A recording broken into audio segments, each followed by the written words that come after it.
Yo no voy a cobrar por este libro.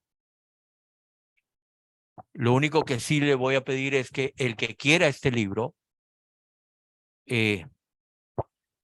va a tener que imprimirlo para que usted lo deje. Este libro se llevó su rato escribirlo. Traté de comprimir todo lo que pude. Dejé de agregar comentarios para no hacerlo más grueso. Y quizás si se ve grueso es porque la letra es muy fresca. Es una letra fresca. Es una letra que no cansa. Es una letra que le va a ayudar a usted de verdad a que lo motive a leerlo. El libro no se va a guardar, el libro es para que usted lo estudie. Así es que este libro, así como usted lo ve, me costó como 15,500. Las copias, me imagino que sale más barato, ¿verdad? Así es que para el que lo quiera, simplemente me da un correo o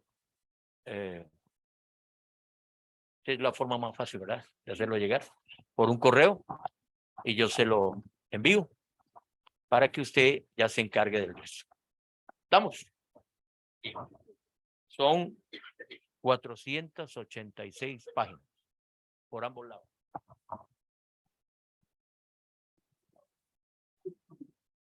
¿Estamos? Bien.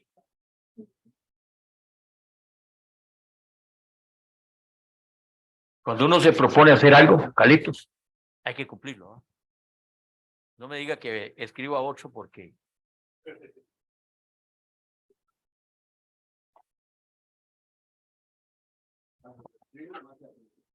Perdón. Amén. Amén, Calitos. Amén. El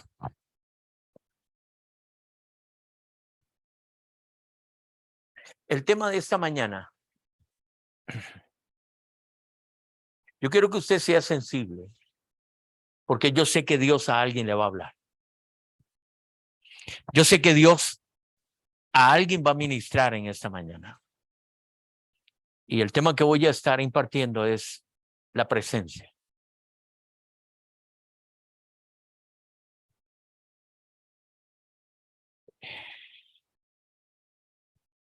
Estando yo hoy bañándome, me llamó mucho la atención que se me vino algo del cielo, directamente del cielo prendido. Porque este tema me volvió a hacer cosas que había dejado. Y ahora ustedes se dan cuenta por qué.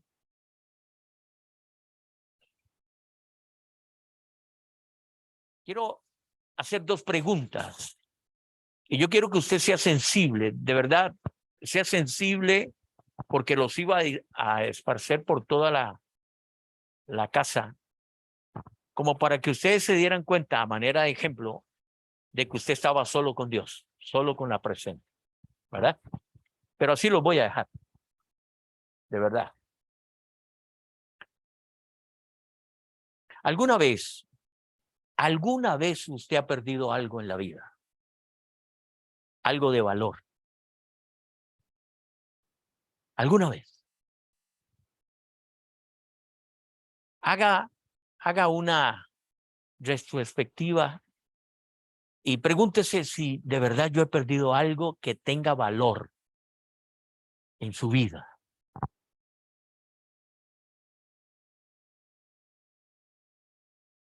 Yo me imagino que su cerebro está y usted se fue a Colombia, ¿verdad? Y empezó a pensar, ¿verdad? ¿Qué ha perdido usted en su vida? De valor, de valor.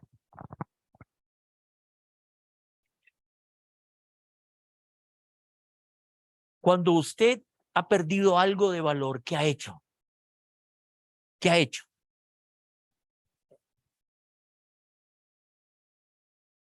¿Qué ha hecho usted por eso que perdió? Y ahora déjeme decirle algo, porque todavía no le voy a hacer la segunda pregunta. Basado en esta pregunta que le acaba de hacer es, cuando usted pierde algo de valor, usted hace y mueve cielo y tierra por recuperarlo, si es de valor. Si verdaderamente eso es de valor para usted.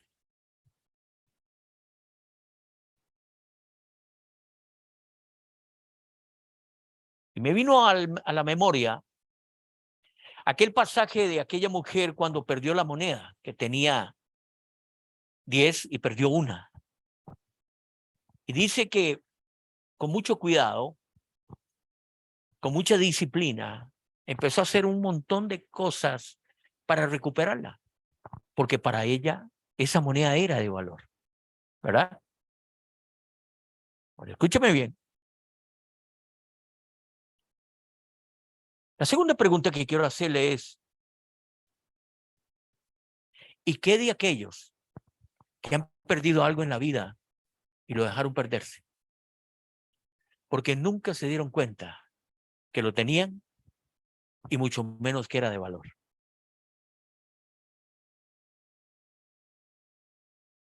¿Verdad? Hay cosas que en la vida pasaron que nunca se nos dio porque nunca las conocimos o porque nunca le dimos el valor que ella merecía tener. Y simplemente se perdió y simplemente se olvidó. Ahora apliquemos esto a la presencia. Cuando la presencia de Dios se pierde, ¿qué hace usted por recuperarla?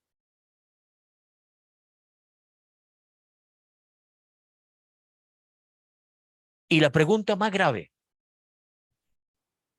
y si nunca sabió que la presencia de Dios está en usted, nunca te vas a mover por recuperarla, porque nunca la sentiste, porque nunca la apreciaste, porque nunca fue algo prioritario para tu vida.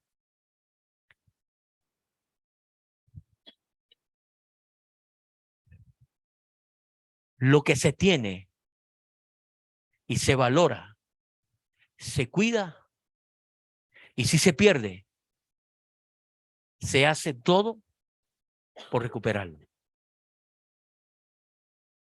¿Sí me doy a entender? Hay personas que llegaron al cristianismo y nunca conocieron la presencia de Dios porque nunca se inmutaron por ella. Nunca para ellos fue eso una prioridad, simplemente lo hacían como una forma almática de un cristianismo almático. La persona consciente de la presencia de Dios, mi amado hermano, si se pierde, se muere. Una persona que ha tenido la presencia de Dios y es consciente de ella y si se pierde, esa persona se muere, se seca, se desquebraja. Pero cuando la presencia de Dios usted no la ha sentido, usted no la ha experimentado, porque la presencia de Dios es tangible, la presencia de Dios es real, la presencia de Dios en una persona la cambia y nunca más vuelve a ser la misma. Y si esa persona es consciente de esa presencia y se pierde, esa persona, mi amado hermano, va a hacer lo que sea y no dejará de hacerlo hasta que la vuelva a recuperar. Si el tema de esta mañana, mi amado hermano, tiene que ver contigo, deje que Dios a usted le ministre en esta mañana. Usted no vino por casualidad. Mi hermano, podemos perder un familiar, podemos perder un esposo, la esposa, un hijo, lo que sea. Podemos perder nuestros bienes, nuestros recursos valiosos. Lo podemos perder. Y eso, mi amado hermano, te quiebra, te desestabiliza. ¿Por qué? Porque es algo que es consciente, que tú lo conoces y que sabe que has estado con ella y la valoras. Porque si a mí en este momento Dios me quita a mi esposa, mi hermano, me quiebro. Me quiebro. Porque ha estado conmigo, porque la conozco, porque la he tratado y porque la he valorado. Pero ¿qué de la presencia de Dios? Hay gente que ni se inmuta. Hay gente que ha estado en el cristianismo y simplemente se van y se alejan como si nunca hubiesen tenido una experiencia con él. ¿Es real la presencia de Dios en ti? Yo le vuelvo a repetir esta pregunta. ¿Es real la presencia de Dios en ti? ¿Caminas con Él? ¿La valoras? ¿La cuidas? ¿La proteges? Porque la presencia de Dios es como el esposo y la esposa. Es como la madre con el recién nacido.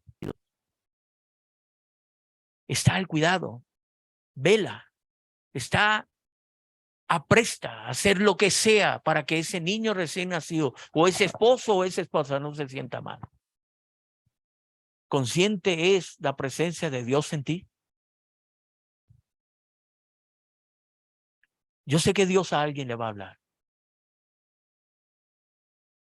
Y hay muchos que están caminando sin la presencia.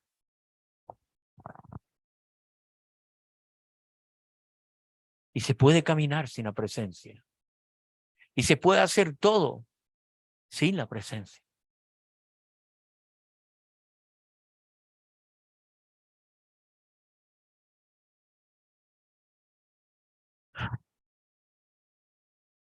Mi amado, era jueves 10 de la mañana y yo no tenía un tema. Me senté en la oficina y empecé a llorar como un niño. Nunca mis lágrimas habían sido tan húmedas como ese día.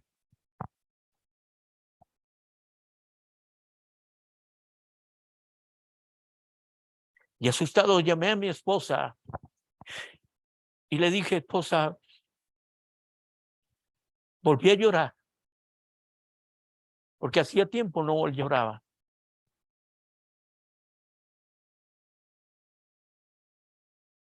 Yo le estoy hablando a su espíritu porque yo sé que usted me debe entender que cuando tú lloras por algo que tú sabías que eso te movía, y cuando tú lo vuelves a hacer, es porque algo volvió a tu vida sin darte cuenta. Cuando yo me inicié en el cristianismo, yo era una persona muy llorona, muy sensible. Yo no podía expresar la palabra de Dios porque yo lloraba. Cuando empecé el cristianismo y empecé a desarrollarme, empecé a estudiar y entré a la teología,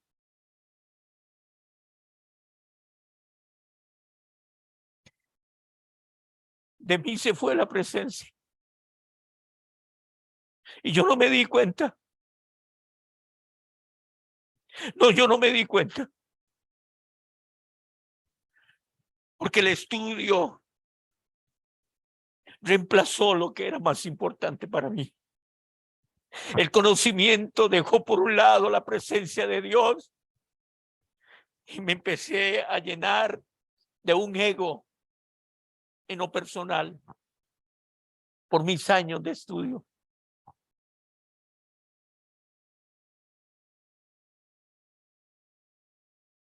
El escribir un libro para mí era nada. Suena jactancioso, suena algo He perdido varios libros en varias computadoras que se me han perdido. Y nunca para mí ha sido un ego sacarlos a la venta, porque yo no lucro con el evangelio. Y entendí que la presencia de Dios, si no se cultiva, es como una planta que se va marchitando y se va secando hasta que se quiebre y se cae.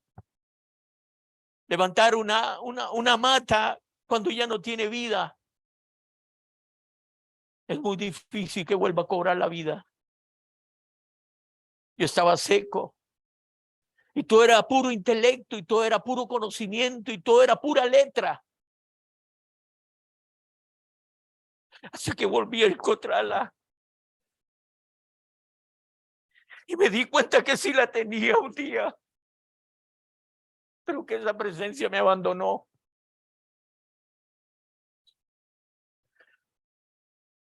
Cuando volví a recuperarla, fue una oportunidad más que él me dio.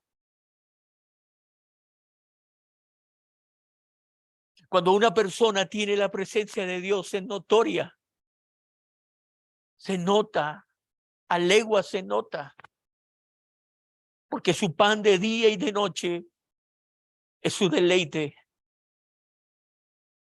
Lo que hoy voy a tocar, mi amado hermano, es muy sensible al espíritu. Porque, mi amado, la vida cristiana no es asistir a un lado. La vida cristiana no es hablar de alguien que ni tan siquiera ha sido tangible a tu propia vida. Hablar del esposo, hablar de la esposa es muy sencillo porque tú lo tocas, porque tú hablas, porque tú peleas, porque tú ríes, porque tú lloras, porque tú caminas con él. Pero hablar de la presencia de Dios cuando no se conoce es otra cosa.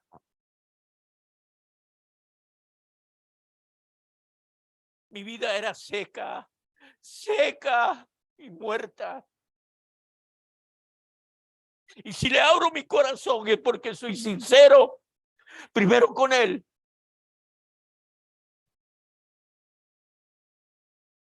El intelecto mata a muchos líderes.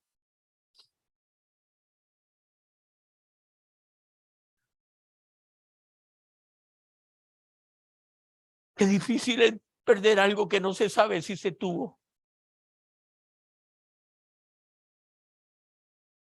Pero ¿cómo hallarlo si tú no sabes dónde lo dejaste? Volver a la cruz es como volver a retomarlo el pasado. Volver a la cruz es como decir, Señor, estoy perdido.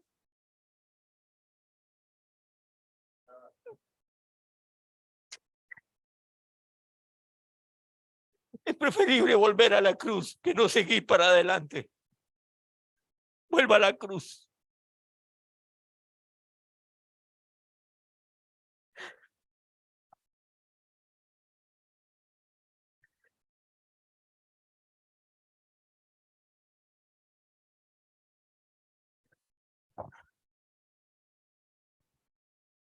Y conmigo en Segunda de Crónicas.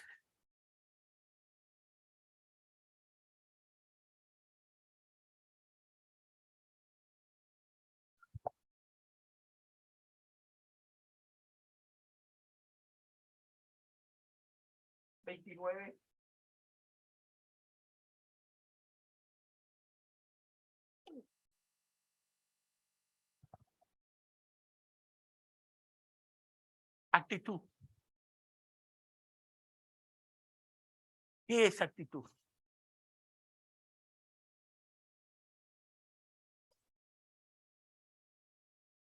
Actitud tiene que ver con tu ser. Actitud con tu ser.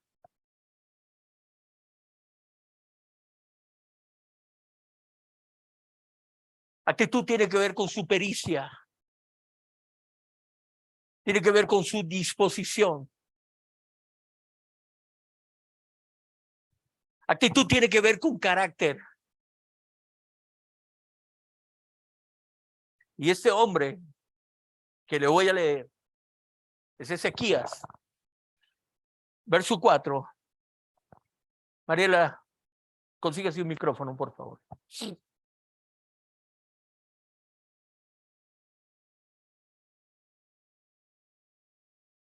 Este hombre, como tenía carácter, como tenía claro lo que para él era importante y lo que para él tenía valor, porque tiene que ver con su ser, con su integridad. Versos 4 y 5, por favor. Convocó a los sacerdotes y a los levitas a encontrarse con él en el atrio al oriente del templo. Les dijo: levitas, escúchenme. Purifíquense ustedes y purifiquen el templo del Señor, Dios de sus antepasados. Quiten del santuario todos los objetos contaminados. Mire, voy a explicar esto. Aquellos que han perdido algo y no se han dado cuenta que lo perdieron. Cuando la iniquidad viene a una persona y vuelve a activarse, la iniquidad reemplaza, tapa, minimiza, deteriora y apaga lo sagrado.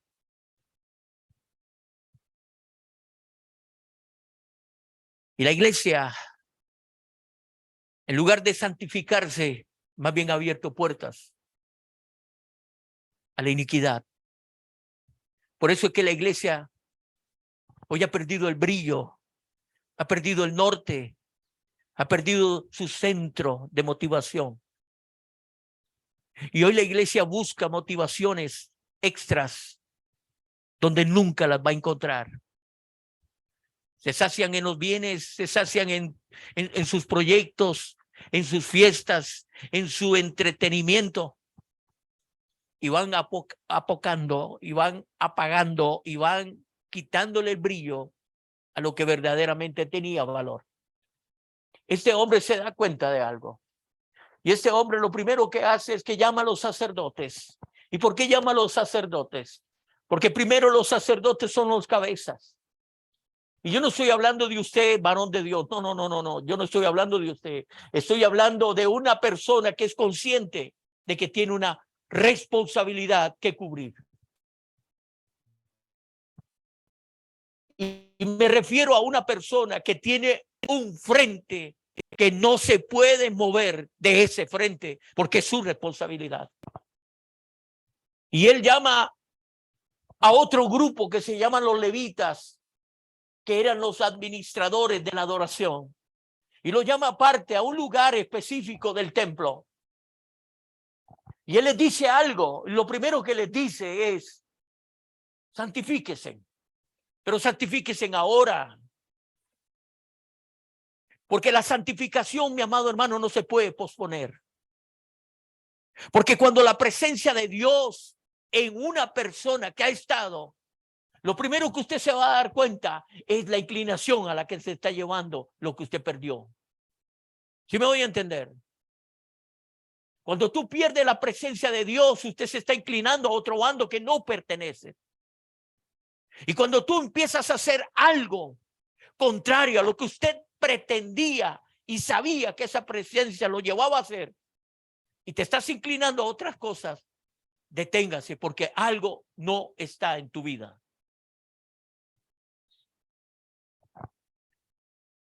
Y lo primero que este hombre le dice a ellos después de haberse santificado, porque nadie que no se santifica puede darse cuenta de que hay iniquidad en él. ¿Sí me voy a entender? Porque lo único que puede hacer, darle luz a la iniquidad, al pecado que está usted, es cuando la presencia de Dios vuelve a cobrar su vida en esa persona. Y dice que cuando ellos se santificaron, lo primero que los mandó a hacer era sacar la iniquidad. ¿De dónde? Del templo. ¿De dónde? De usted. ¿Me voy a entender? Nadie que no tiene la presencia de Dios se dará cuenta que está en pecado. La gente se puede dar cuenta de que usted anda mal, pero el que menos se va a dar cuenta es usted.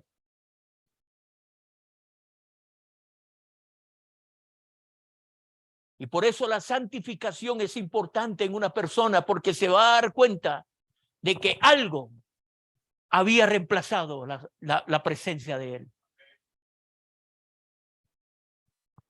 Por eso la actitud tiene que ver con carácter. La actitud tiene que ver con una decisión, tiene que ver con su ser interior. Ahora, este hombre fue puntual. Y este hombre llamó a eso, a que se santificara. Pero ahora póngale mucha atención a esto. El éxito suyo va a depender de solamente una cosa. Y escúchame, es cuando totalmente usted se santifique. Conozca tu éxito.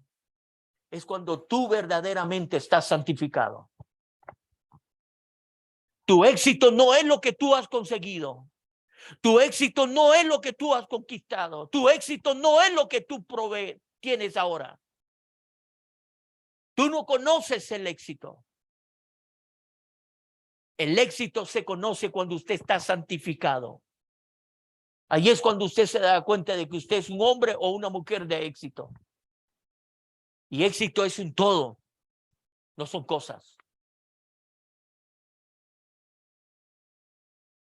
Esto me lleva más profundo. Vamos al libro de Génesis, por favor. Génesis, en la nueva versión internacional. Génesis 17.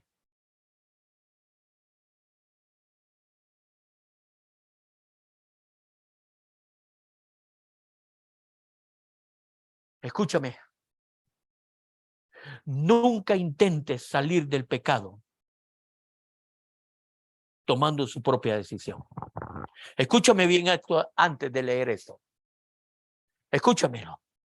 Pero quiero que me claven tus ojos acá.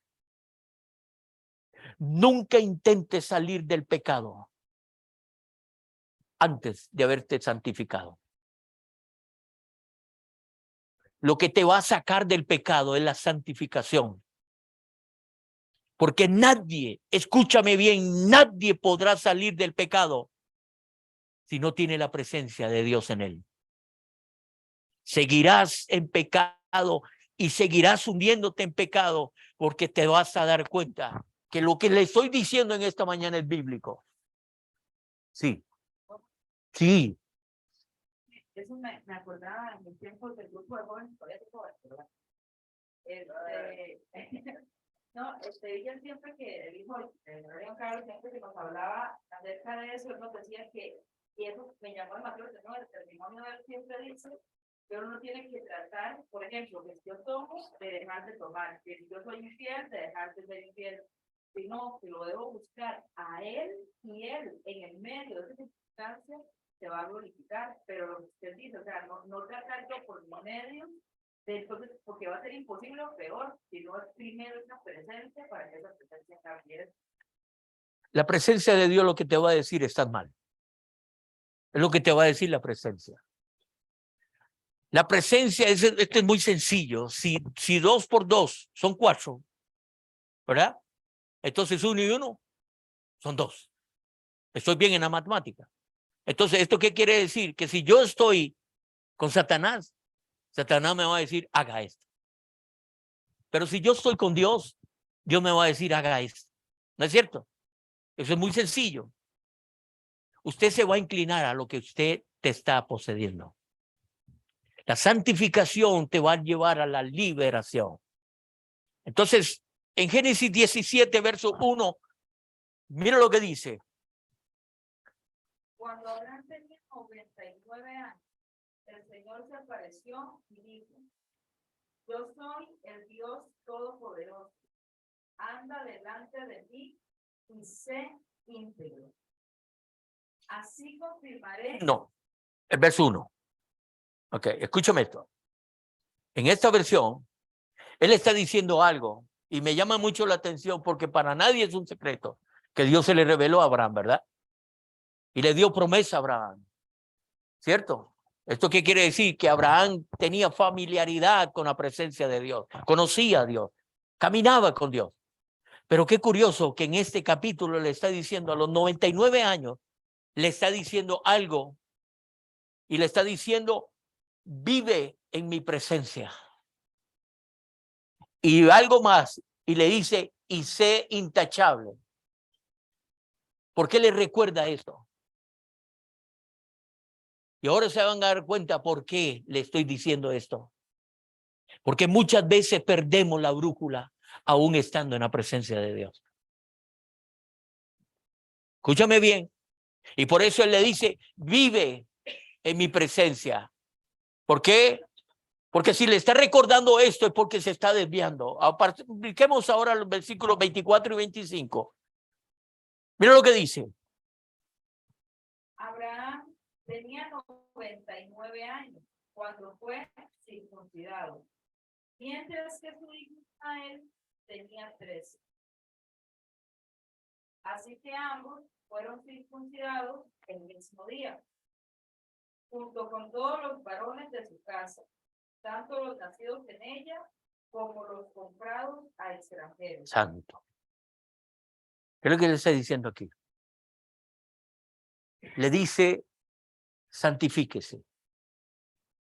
Algo le faltaba a Abraham que no había cumplido. Le dice, circuncídese, él y los de su casa. Todos, absolutamente todos. ¿Por qué? Porque Dios cayó 13 años. Después de 13 años del pecado de Abraham con Ismael, ¿sí? Dios guardó silencio 13 años y le dio una segunda oportunidad. Y por eso lo mandó a santificarse. Y por eso lo mandó a circuncidarse. Y por eso le mandó a limpiar la casa, todo lo que tenía. Mira lo que es Dios. La promesa puede estar levitando. Un pecado basta para que eso se quede ahí. Y hasta que usted no decida hacer un alto en el camino, eso no va a descender para que se cumpla en ti. Y hasta que no se cumplió, Dios no dio el hijo de la promesa que había dicho tiempo atrás. ¿Sí me voy a entender? Mira lo que es de serio eso que estoy hablando en esta mañana. Le estoy hablando de la introducción porque le voy a hablar de alguien. Mi amado hermano, eso es la introducción de lo que quiero decirle. Ahora escúcheme bien, porque esto es muy, muy importante. Dios se muestra de una manera. Hay 3 palabras que tú tienes que guardar. 1, sinceridad, obediencia y unión. Estas 3 palabras tienen que ver con el caminar de Dios. Estamos hablando, anda delante de mí, sé sincero. Si andas conmigo, sé sincero. Lo segundo, si andas en pos de mí, sé obediente. Y si de verdad andas con el Señor, únete a Él. Estas 3 palabras tienen que ver con nuestro caminar. Ahora, si esto es notorio en una persona, la presencia de Dios va a ser notoria. Brinca el 21, capítulo 21.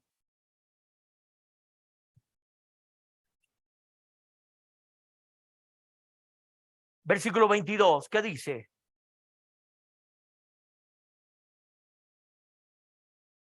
En aquel tiempo, Abimelech, que estaba acompañado por Ficol, comandante de su ejército, dijo a Abraham: Dios está contigo en todo lo que haces.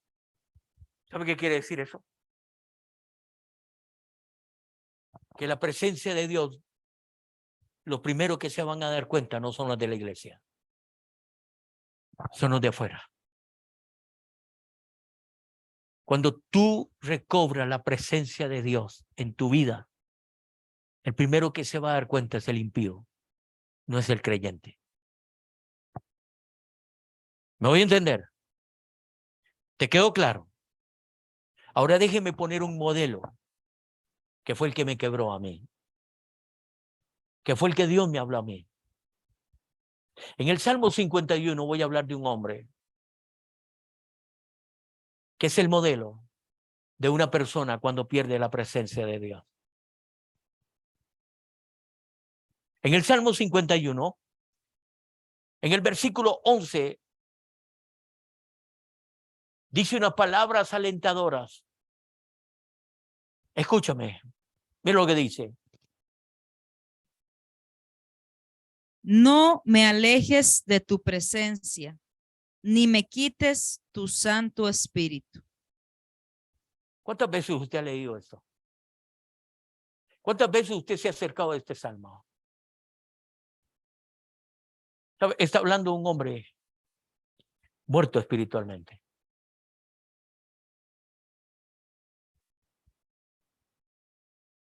Escúchame lo que le quiero decir, porque de este hombre le voy a predicar en esta mañana. Pastor. Sí. En otra versión dice, no me expulses de tu presencia. Bueno, todavía más, porque me llega a lo que le voy a explicar. David es uno de los hombres en los cuales yo me identifico. ¿Y por qué le digo que me identifico? Porque David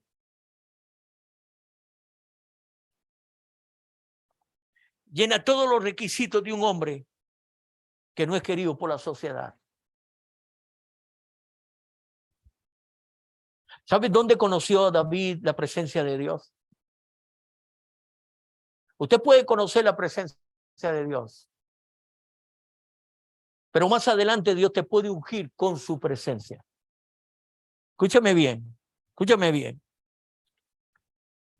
David, cuando estaba en las montañas y llevaba aquellas ovejas a pastorear, David era el dulce cantor de Israel, era un adorador.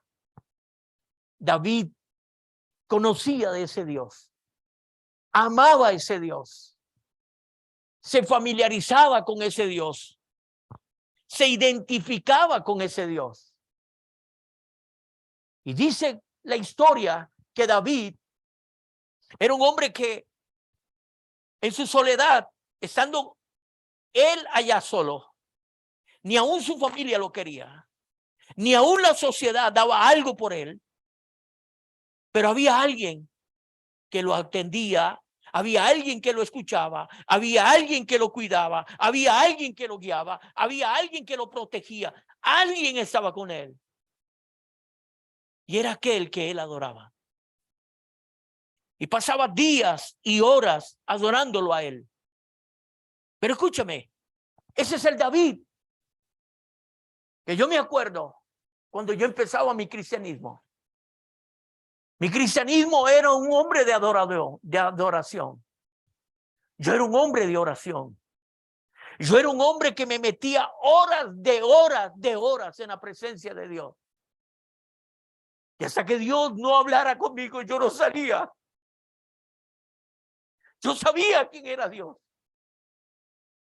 Yo lo palpaba, yo lo sentía, yo lo oía, yo lo abrazaba.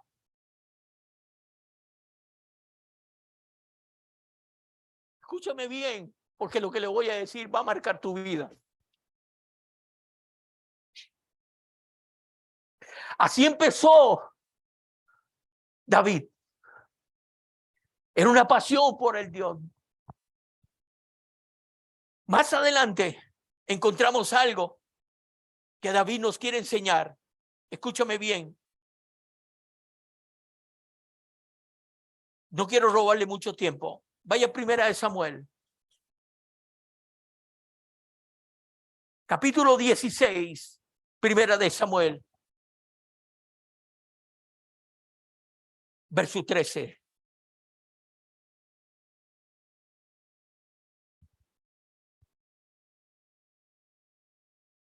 Al estar David de pie entre sus hermanos, Samuel tomó el frasco de aceite de oliva que había traído y ungió a David con el aceite. Y el Espíritu del Señor vino con gran poder sobre David a partir de ese día. ¿Quién tenía a David cuando adoraba? ¿Me voy a entender? Cuando David llevaba aquellas ovejas, dice que él adoraba la presencia de Dios. Pero era tanto el amor que David sentía por la presencia de Dios, que Dios un día tomó una decisión y lo ungió. Y lo empoderó. Lo cubrió y lo apartó. ¿Sí? Lo está leyendo, ¿verdad? Pero escúchame algo. Escúchame algo. Mira lo que dice el verso que sigue. Y léalo con mucho cuidado. Ahora bien, el Espíritu del Señor se había apartado de Saúl y el Señor envió un espíritu atormentador. Santo. A uno unge y a otro aparta.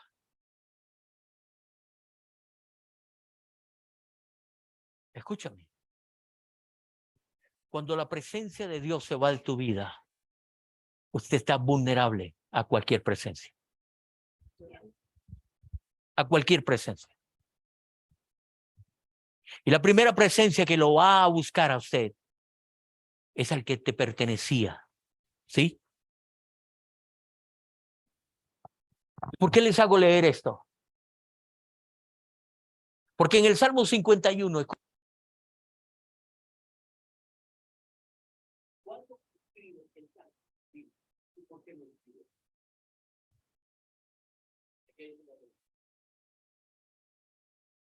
sí, no, yo lo apagué.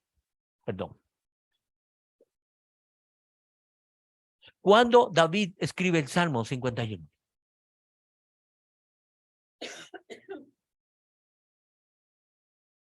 Escúcheme bien. Porque esta historia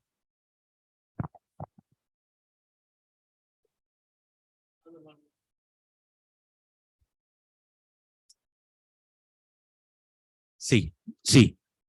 Escúchame bien. Esta historia nos tiene que llevar a reflexión en esta mañana.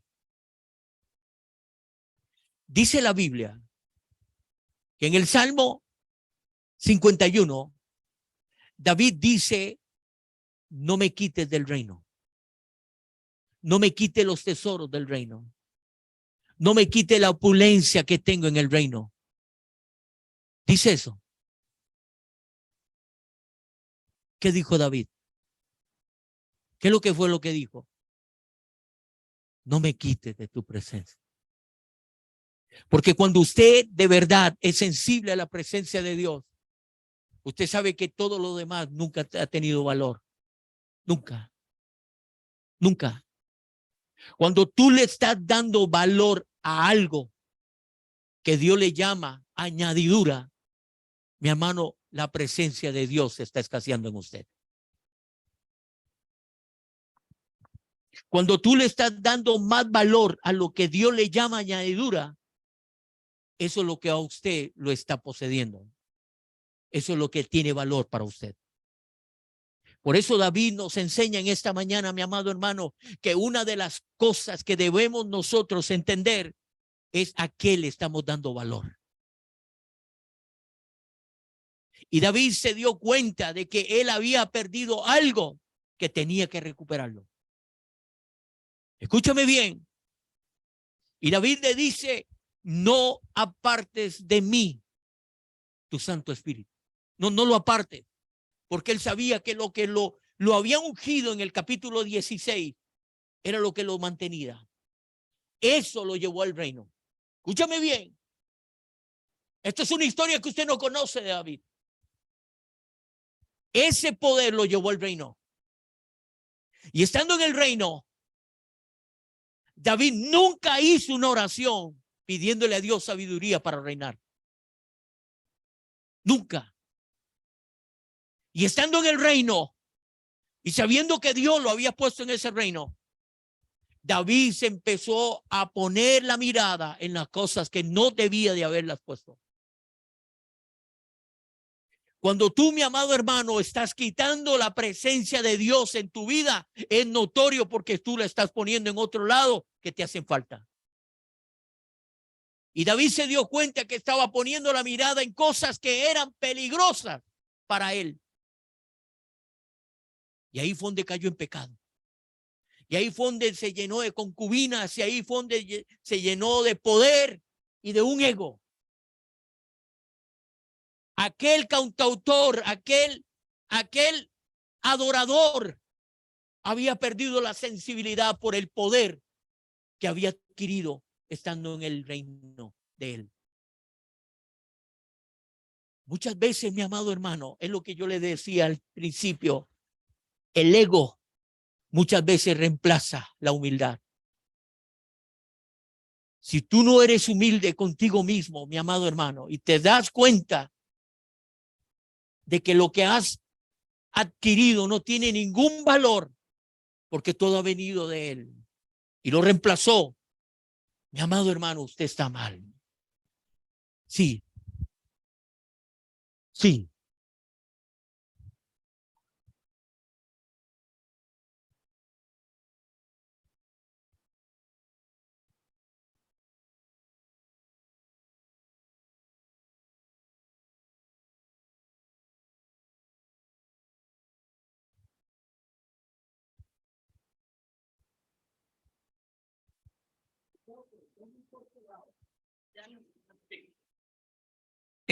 Hablaban sobre adoración. Me gustó mucho la definición que sacó ella, que es la que estaba al frente de la conferencia, y dijo algo muy interesante que se ajusta mucho a lo que estamos desarrollando.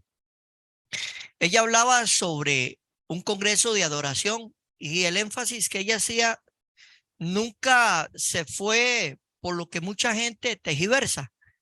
Ella decía que un verdadero adorador no es a quien cantidad usted alcance y la cantidad de gente que usted ministre. Parece una contradicción, sino ella hablaba de ser. El verdadero adorador es una persona que entiende quién es él, ¿verdad? Entonces, me es muy interesante lo que ella desarrollaba. Y entonces vienen las palabras del Señor Jesús. Jesús siempre hizo hincapié en que él no era de aquí. Su presencia no era de aquí. Él no era de aquí. Él vino a ayudar aquí. Él vino a cumplir un propósito aquí. Estamos hablando de ser.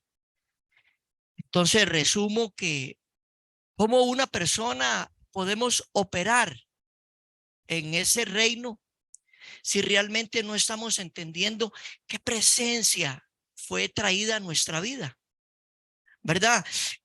Pastor, en Isaías 61:1, el Señor hace algo muy interesante cuando Él hace la expresión para cumplir ese día en la sinagoga. Él dice, el Espíritu de Jehová el Señor está sobre mí. Entonces la pregunta aquí que hay que hacerse, que nadie se hace muchas veces, es entonces, ¿qué presencia operaba en Jesús antes de estar en la sinagoga? Era la misma presencia, pastor. Era la misma presencia. Entonces, no importa en el lugar que estemos, a la gente que estemos hablando, José, la presencia de Dios se puede manifestar usted a solas y usted con gente, porque estamos hablando de ser. Gracias.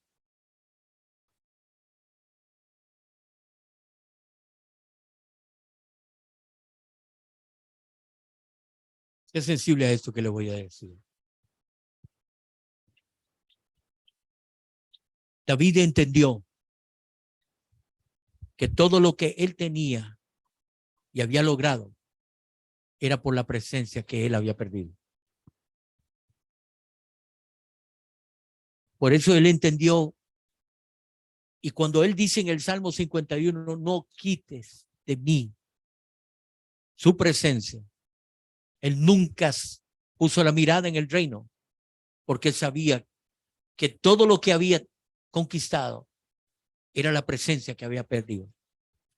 Ahora la pregunta es, ¿cómo hacer para recuperarla? Porque esa es la pregunta que yo quiero que usted se lleve hoy. Y aquí es donde, de verdad, yo quiero que usted le preste mucha atención, porque quizás tú la perdiste como yo la perdí.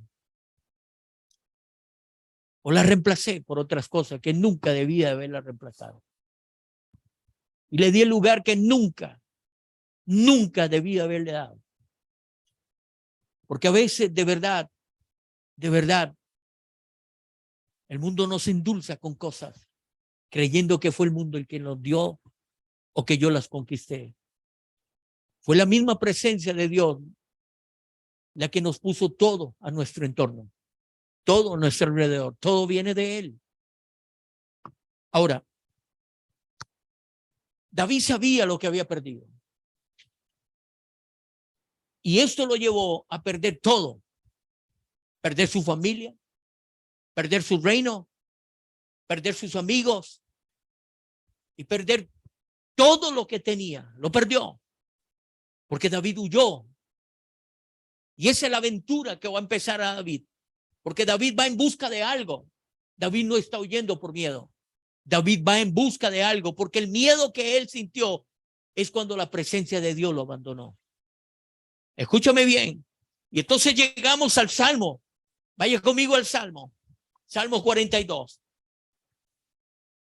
Este Salmo me hizo a mí, de verdad, hacer un alto en el camino. Lo has leído una y otra vez. Pero cuando se llega a este Salmo, mi amado hermano, es porque David lo escribe. ¿En qué condiciones se encontraba David para escribir este Salmo? ¿Y por qué David está agarrando la naturaleza como un ejemplo y aplicarlo a su propia vida? Cuando David huye de Israel, de Jerusalén, David va solo, no tiene amigos, no tiene a nadie, no tiene familia, todos, ni aún la familia de él, los creían en él.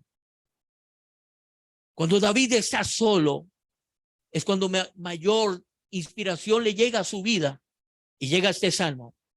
En el Salmo 142, verso del 1 al 5, describe claramente una historia que nos va a describir lo que la naturaleza nos puede ayudar para buscar y volver a encontrar la presencia de Dios. ¿Qué dice? Como el ciervo anhela las corrientes de las aguas, así te anhelo a ti, oh Dios.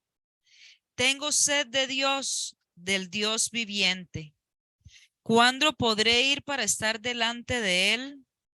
Día y noche solo me alimento de lágrimas, mientras que mis enemigos se burlan continuamente de mí, diciendo, ¿dónde está ese Dios tuyo?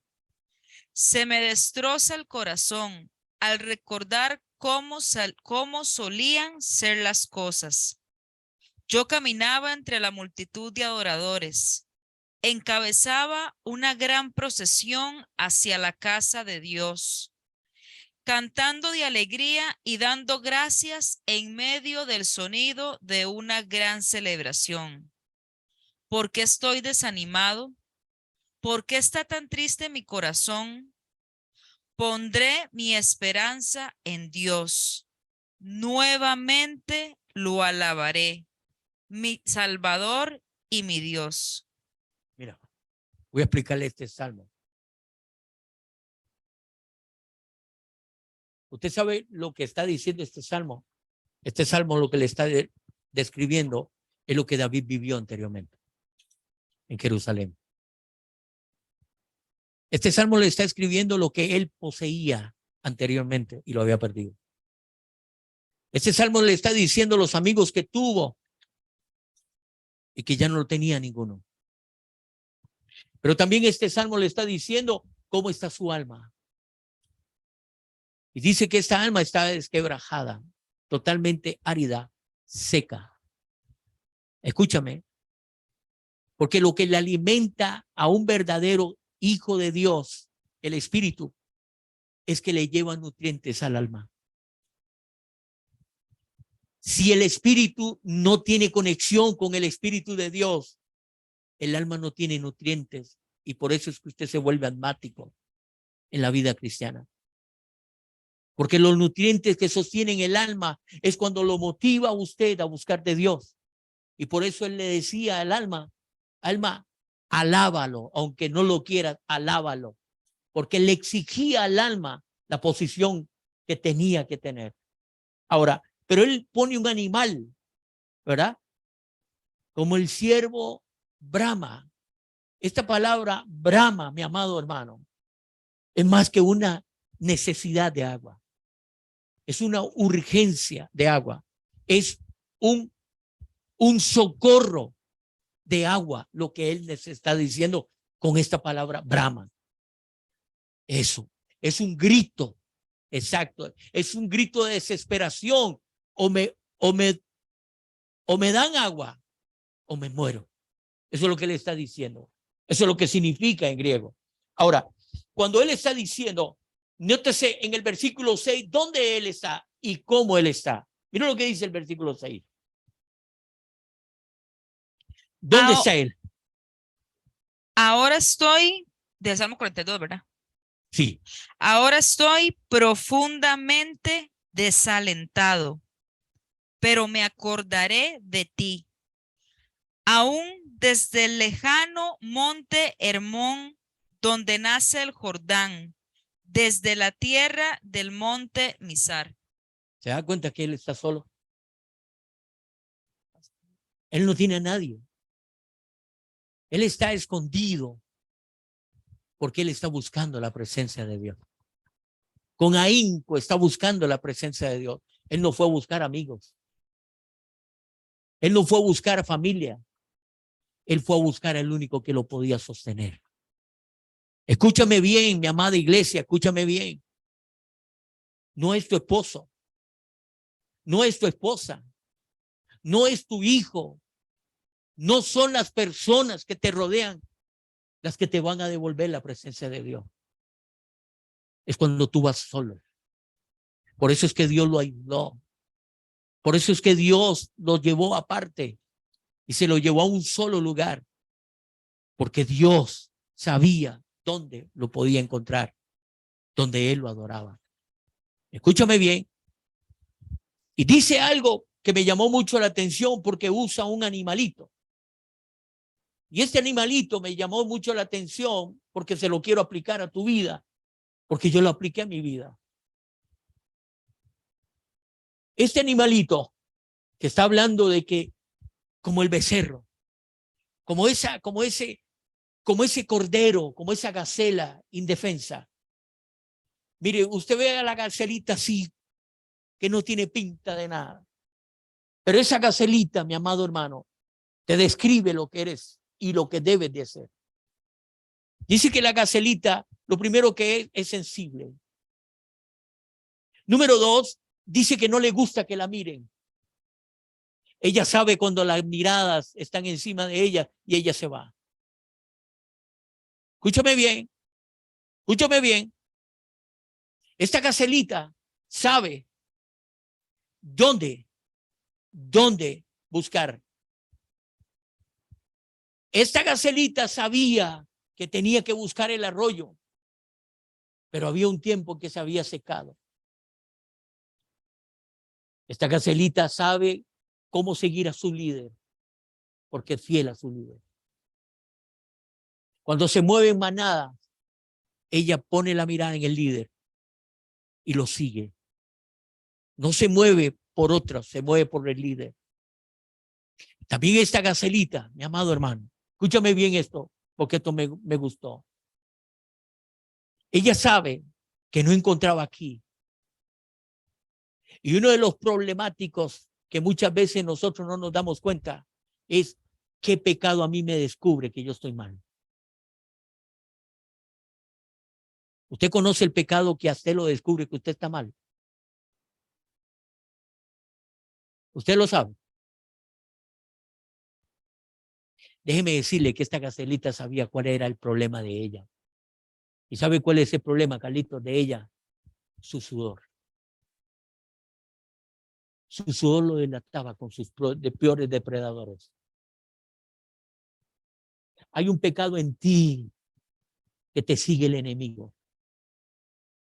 ¿Dónde estás? Porque usted mismo lo está sacando. Por eso es que ella aullaba, por eso es que ella gritaba, por eso es que ella clamaba por agua, porque ella sabía que tenía que refrescarse en el río para quitarse el sudor. Pero escúchame algo, porque me llamó mucho la atención. Y dice que esta gacelita era tan astuta, ¿sí? Que se desprendió y se fue para arriba. Y empezó a subir y a subir y a subir. Y la pregunta es, ¿por qué subía? Porque cuando tú no encuentras la esperanza aquí abajo, ella sabe que la esperanza de ella está arriba. Porque cuando aquí no hay, allá arriba sí hay. ¿Y sabe lo que nos enseña la gacelita esta? Que ella va y busca los lirios del valle.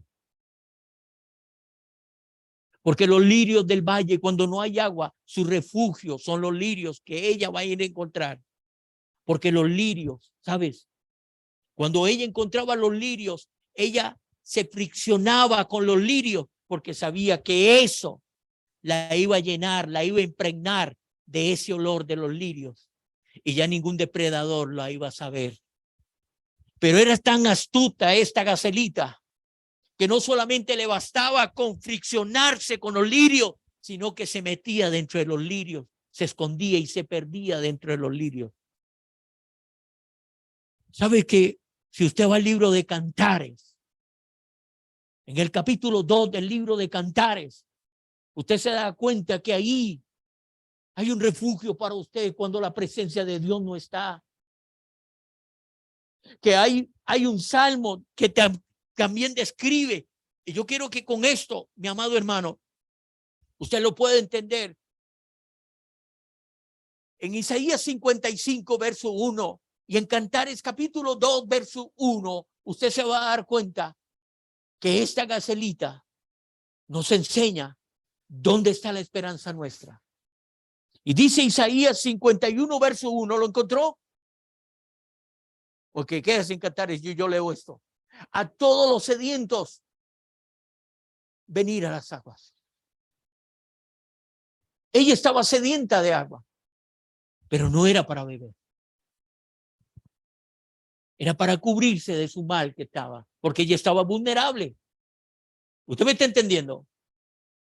Su problema era el que la seguía, su depredador. Todavía ella no había encontrado la presencia de Dios. Y en el libro de Cantares, ¿qué dice el verso 1? 2:1. 2:1. Soy el azafrán de primavera que florece en la llanura de Sarón, el lirio del valle. Arriba. Arriba está su refugio. Ahora, ¿usted sabe por qué David escribe el Salmo 63? ¿Nunca se ha puesto a pensar por qué él escribe el Salmo 63? Porque David necesitaba, ya una vez de que sabía de que se había ocultado en la presencia de Dios, ¿verdad?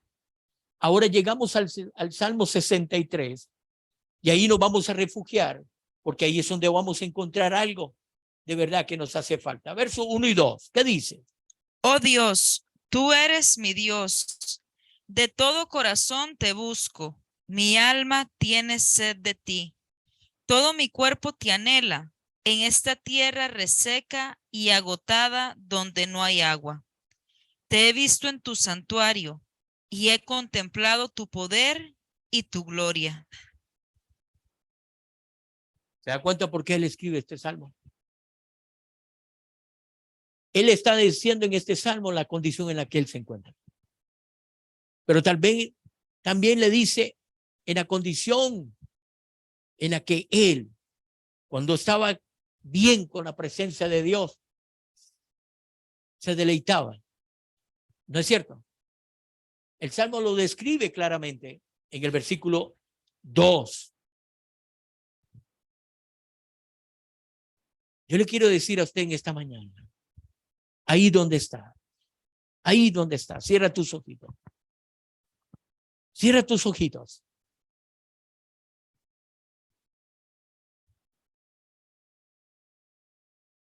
Hay cosas que se pierden y va a costar encontrarlas. David tenía dos amigos. Dos amigos. Escúchame bien, Loré, Carlos, llamada pueblo de Dios. David tenía dos amigos. Y dos amigos que eran fieles a David. Y esos dos amigos, cuando David se encontraba en la peor condición, se acordó de ellos. Uno era el sacerdote. Este hombre, mi amado hermano, escúchame bien, porque este hombre se llamaba Abiatar. Este hombre era el sacerdote personal de David. En otras palabras, su consejero. El que lo llevaba a la presencia de Dios. El que oraba con él.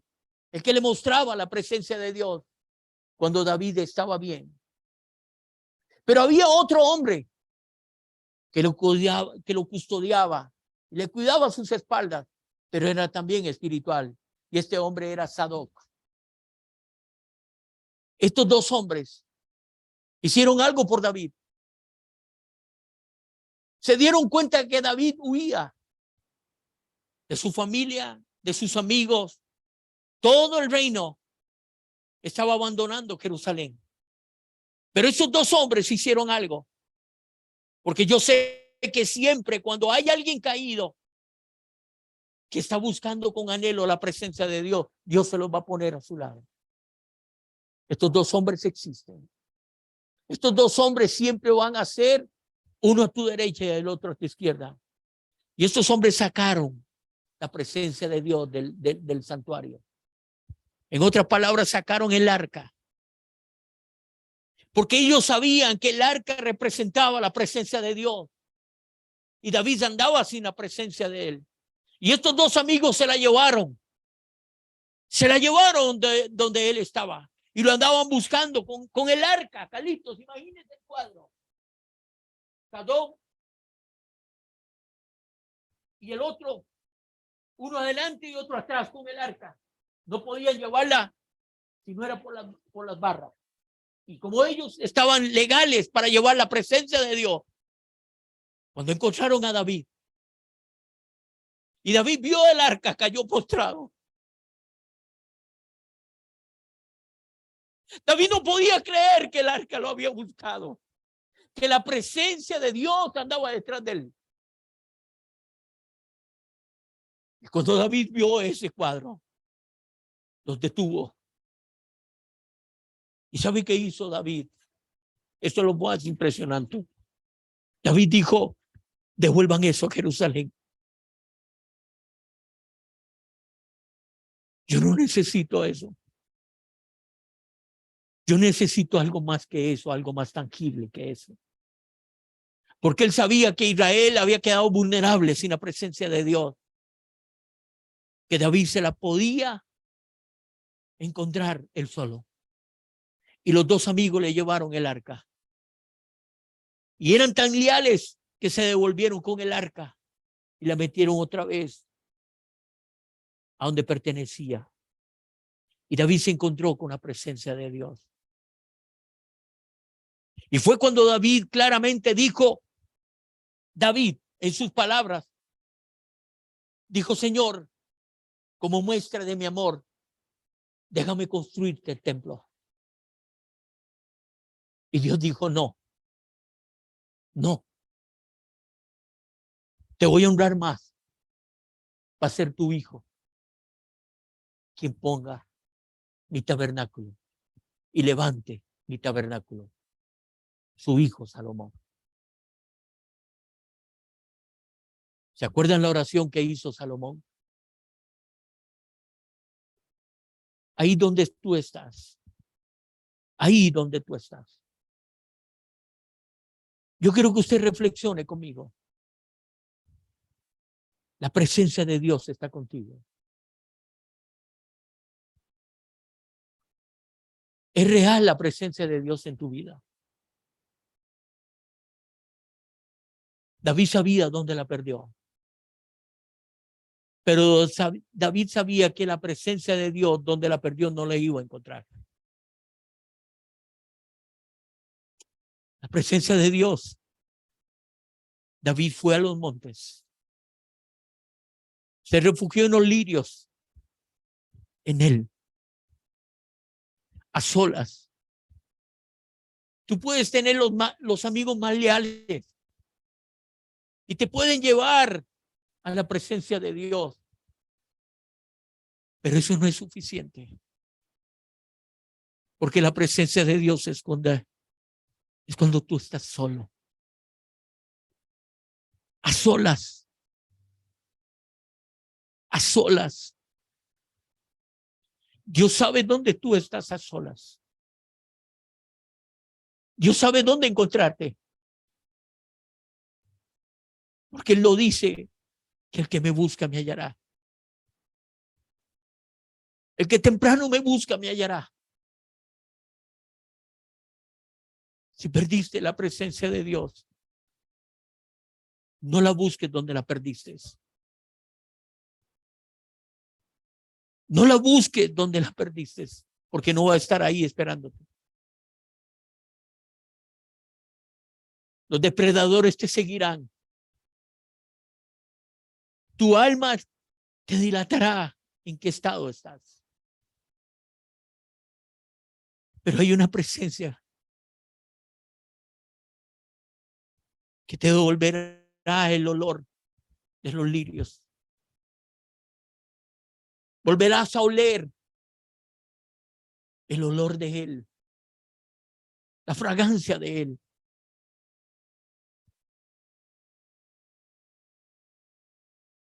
¿Sabes? Yo volví a llorar como antes.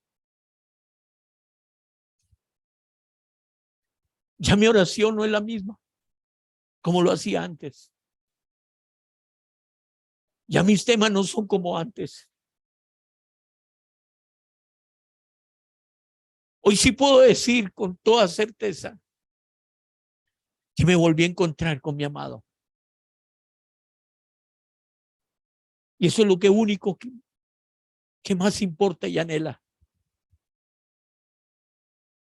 Llegará el día que cuando la presencia de Dios llegue a tu vida y te cubra y te sacies, nada de este mundo te hará falta. Te desconectarás. David dijo de mi tesoro personal. Ya no le bastó con dar todas las riquezas que tenía en su reino, sino que él dijo de mi tesoro personal. Levantaré tabernáculo a mi Dios. Porque él sabía que tenía que dejar un buen legado a los hijos que venían detrás de él. Tus hijos te tienen que dar cuenta de que tú sigues al verdadero y adoras al verdadero. Padre, en esta mañana, en nombre de esta casa a la que tú me has dado para pastorear, devuélvenos el gozo de tu salvación. Y espíritu noble, Señor, nos sustente. Señor, yo no quiero tener gozo. Yo quiero tener abundancia de gozo. Y eso fue lo que pidió David. Señor, si tengo que circuncidar mi corazón, lo haré. Y circuncidaré a mi casa y sacaré toda la inmundicia de mi casa con tal de que tú vengas a morar en ella. Devuélveme el gozo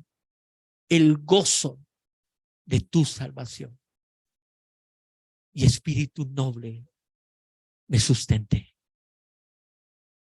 Porque eso es lo que me sustentará y me llevará a adorarte por siempre y para siempre. Que la bendición del Dios Todopoderoso, la bendición